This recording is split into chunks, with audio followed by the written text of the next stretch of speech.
Inilah Desa Cirahayu, sebuah desa di Kecamatan Luragung, Kabupaten Kuningan, Provinsi Jawa Barat. Desa yang menyimpan perjalanan panjang sejak masa pra-Islam hingga era modern.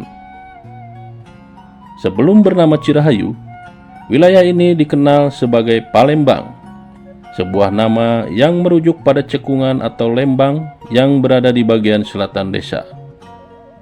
Tempat di mana air sering mengenang terlebih pada saat musim hujan. Dari sinilah muncul tokoh awal yang dikenang masyarakat sebagai Buyut Lembang, sang pembuka lahan sekaligus pelopor permukiman pertama yang ada di sana.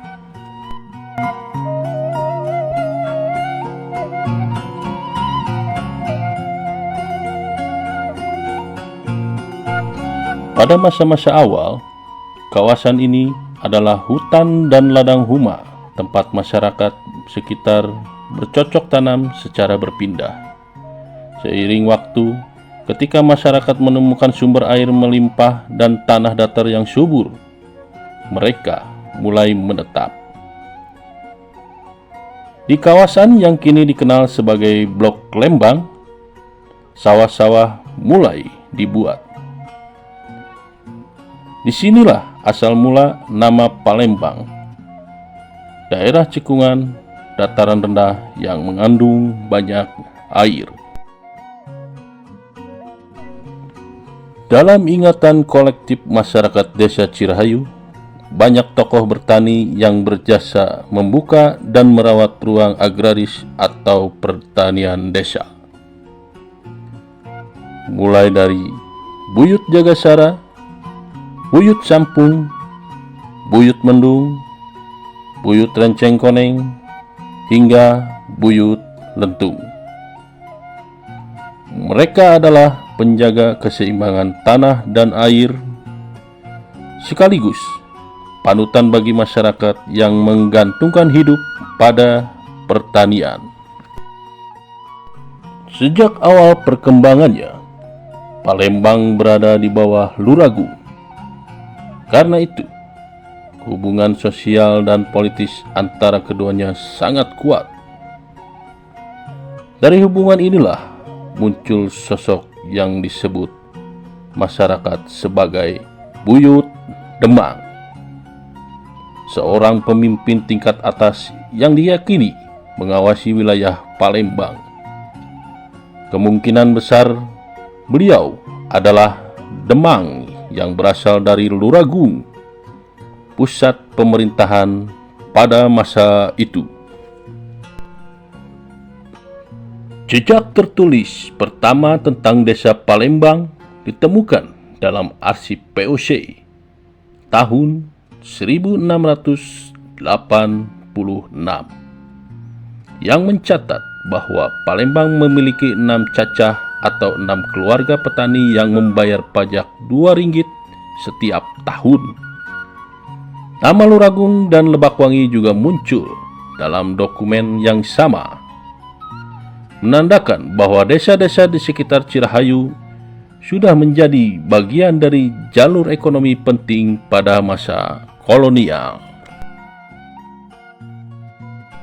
Pada masa VOC, Palembang berfungsi sebagai pemasok beras. Luragung menjadi titik kumpul beras yang dikumpulkan company bersama kolaborator lokal. Sebagai desa agraris, Palembang berada di dalam sistem patron klien yang membuat penduduk wajib memenuhi pajak hasil bumi dan kerja sukarela. Memasuki era Hindia Belanda, Palembang tercatat dalam laporan tahun 1861 sebagai lokasi perkebunan tebu. Hasilnya, tebu dikirim ke Ciledug dan Sindang Laut untuk diproduksi menjadi gula. Mengikuti pola perkebunan kolonial yang mengeksploitasi sumber daya pedesaan. Nama Palembang terus muncul dalam sensus-sensus kolonial hingga pendudukan Jepang. Dalam peta tahun 1942, kawasan ini masih bernama Palembang, menandakan kesinambungan administratif sebelum perubahan nama terjadi.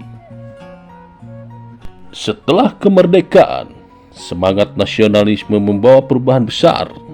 Di bawah kepemimpinanku Haji Suparman, nama Palembang resmi diganti menjadi Cirahayu, yang berarti air pembawa kesejahteraan. Perubahan ini bukan sekedar penggantian nama, tetapi simbol identitas baru, harapan baru, dan kesatuan setelah bangsa terbebas dari kolonialisme. Arsip Agraria tahun 1949 mencatat nama desa ini sebagai Cirahayu. Masyarakat desa Cirahayu sejak lama dikenal sebagai komunitas terdidik. Mereka aktif dalam pendidikan dan berperan dalam perjuangan mempertahankan kemerdekaan. Banyak warga menyediakan makanan, logistik, dan dukungan bagi para pejuang Kuningan. Setelah perang, Cirahayu juga mampu bertahan di tengah ketegangan politik nasional berkat nilai kekeluargaan dan budaya musyawarah yang kuat. Di era Orde Baru, berbagai program seperti Bimas, Inmas, dan intensifikasi pertanian meningkatkan produksi pangan desa. Irigasi diperbaiki, kelompok tani diperkuat, dan teknologi pertanian modern mulai digunakan. Cirahayu tumbuh sebagai desa agraris produktif yang menopang ketahanan pangan daerah.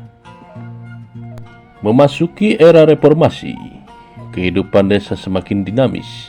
Warga terlibat aktif dalam pembangunan melalui musyawarah terbuka. Ekonomi desa tidak lagi bergantung pada pertanian saja, tetapi juga perdagangan dan jasa. Teknologi digital pun mulai digunakan untuk pendidikan, pemerintahan, dan promosi desa. Generasi muda mendorong kemajuan dengan berbagai inovasi kreatif. Untuk menjaga memori kolektif, masyarakat Cirahayu mendokumentasikan sejarah desa dan merayakan hari jadi desa setiap tahun. Tanggal 4 Desember dipilih karena pada tanggal inilah musyawarah penetapan hari jadi dilaksanakan pada tahun 2022. Sementara tahun berdirinya ditetapkan pada tahun 1686 sesuai arsip tertua VOC yang menyebutkan nama Palembang. Perayaan ini menjadi momentum untuk memperkuat identitas, solidaritas, dan kebanggaan masyarakat desa Cirahayu. Dari Huma prasejarah hingga desa modern yang adaptif, Cirahayu telah menempuh perjalanan panjang. Inilah desa yang tumbuh oleh tangan para leluhur, diperkuat oleh tradisi, dan dipandu oleh semangat kebersamaan. Cirahayu bukan hanya ruang geografis, ia adalah rumah sejarah, budaya, dan masa depan yang terus berkembang. Dan untuk mengenang sejarah desa Cirahayu, inilah nama tokoh-tokoh sesepuh desa Cirahayu. Di antaranya yaitu ada Buyut Lembang, Buyut Jagasara, Buyut Demang, Buyut Sampung, Buyut Mendung, Buyut Renceng Koneng, Buyut Lentung, kemudian ada Buyut Nu Hasan. Lalu berikut ini adalah nama-nama kuwu yang menjabat dan tidak diketahui kapan mereka menjabat. Di antaranya yaitu ada Kuwu Maung, Kuwu Bongkok, Kuwu Kadum, Kuwu Sulacandra, Kuwu Abdul Rojak, Kuwu Wirya, kemudian ada Kuwu Abdul Patah, dan Kuwu Sangku. Pemerintahan desa Cirahayu kemudian dilanjutkan oleh Bapak Haji Suparman yang menjabat dari tahun 1950 sampai 1970.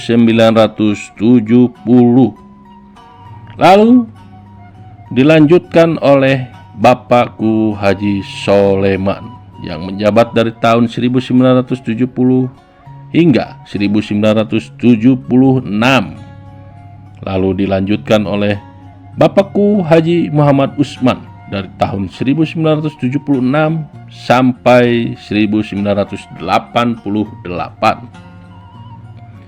Kemudian dilanjut oleh Bapakku Sutarna dari tahun 1988 hingga 1998. Dilanjut oleh Bapakku Ewo Herdiana dari tahun 1998 hingga 2006. Lalu dilanjut oleh Bapakku Sofyan dari tahun 2007 hingga 2012. Kemudian pemerintahan dilanjut oleh Bapakku Jojo Sutarjo dari tahun 2013 sampai 2019 hingga saat ini dilanjutkan oleh Bapakku Supyana dari tahun 2019 hingga saat ini.